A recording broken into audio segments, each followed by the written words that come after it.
Olá pessoal, sejam bem-vindos à nossa aula de literatura e já havíamos conversado sobre a terceira geração modernista, né, de 45 até 1960, e falamos sobre algumas características importantes, interessantes sobre esse período, né, e comentamos que entre as características interessantes desse movimento é a revalorização, talvez, de alguns preceitos, né, de formalismo, de métrica, por exemplo, versificação, ritmo, rima, né?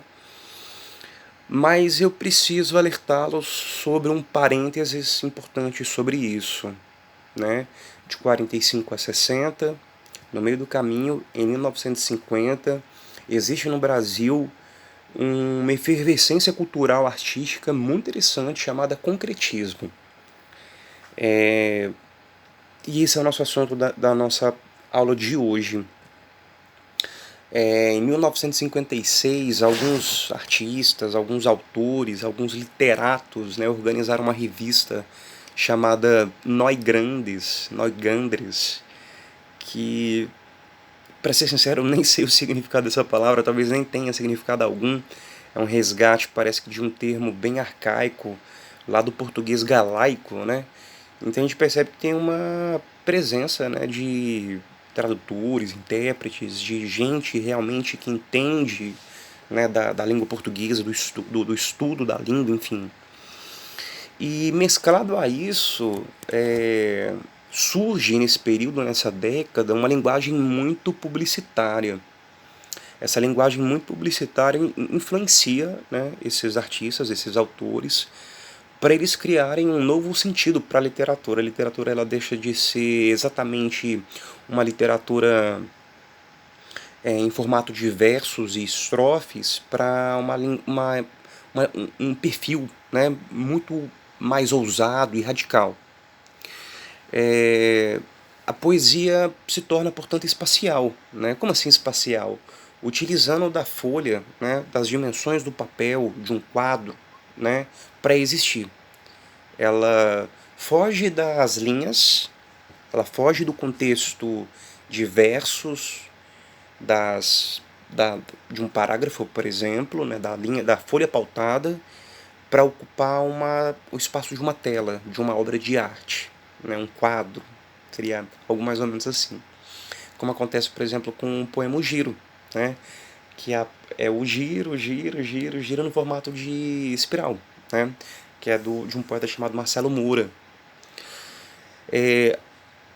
Vocês vão perceber, talvez, em alguma prova ou em algum material didático sobre esse assunto, que o concretismo ele tem uma estrutura, né, que a gente chama de verbo-voco-visual.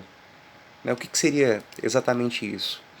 Então, o poema ele é ao mesmo tempo palavra, mais som e imagem. Né? É a combinação desses três elementos. Né? Por isso, verbo, voco, visual. Palavra, som e imagem.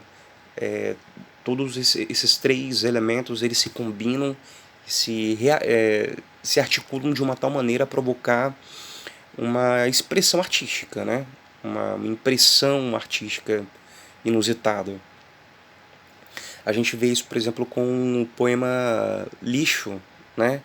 Que você tem a palavra lixo, mas quando você visualiza bem de pertinho, você vai perceber que cada letra da palavra lixo foi organizada com a palavra luxo. Né? É um poema muitíssimo interessante do Augusto de Campos e tem essa engenhosidade, né? Essa estrutura que eu comentei com vocês, verbo e voco visual. Você tem a palavra, o som, mais o jogo, né? Há um trocadilho engenhoso envolvendo o texto.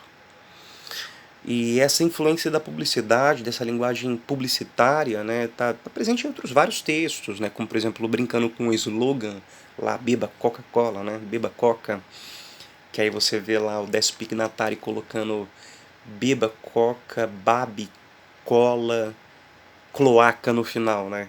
Essa linguagem publicitária ela aparece de uma maneira para gerar, né, uma certa provocação, né? Você vê de repente isso numa tela e causa, né, sem dúvida alguma, uma espécie de reação, de comoção, né, de perturbação. E não existem sinais de pontuação, né? É um texto mais conciso, poucas palavras, né? O efeito ali é imediato, assim como uma propaganda mesmo, né? Assim como uma peça publicitária de verdade. É o caso, por exemplo, do poema lá, Fluvial, Pluvial, né? Do Augusto de Campos também, em que as águas da chuva, né? As águas pluviais alimentam, né, as águas dos rios. Então, a disposição das palavras é imagética, né? E há uma questão muito interessante em relação ao concretismo, né? Que eu acho que isso que é um dos pontos mais interessantes nesse nosso estudo, que é a abolição do verso, né? O que para a literatura clássica, formalista, né, é o que há de mais interessante para os gregos, por exemplo, né, a organização em versos. Aqui, ao contrário, a abolição do verso, né? São palavras que se combinam, né? Poucas palavras. Ou aquele poema she e he, né? Ela e ele em inglês, que as duas palavras estão encaixadas, como o yin yang lá do símbolo chinês, né? Do Despignatário também. São duas palavras que foram conectadas ali, né? E os principais autores, a gente tem três que a gente precisa reconhecê-los, né? Que seria o Augusto de Campos, o Décio Pignatari e o Haroldo de Campos, né? São os nossos três principais autores. E há uma distinção, né? No concretismo a gente vai perceber que existem dois caminhos ali possíveis. O primeiro a gente chama de poema praxis, que seria aquele poema que gera palavras, né? Uma palavra que gera palavras, é uma espécie de comutação. Você pega uma palavra e vai brincando, né, com as partes dela. Como acontece, por exemplo, com o texto do José Paulo Paes, né, Epitáfio para um banqueiro. Aí tá lá, negócio, ego, ócio, cio e zero no final. Parece que o poeta ele vai brincando, né, com as partes da palavra, fazendo uma espécie de comutação. Esse é o poema praxis, né? Palavras que geram palavras, né?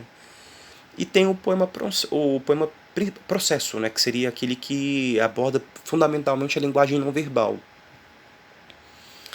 Explora principalmente a questão do desenho, do layout da palavra, né? A questão puramente imagem mesmo, né? Como não sei se vocês já viram a caixinha daqueles chicletes Adams, né?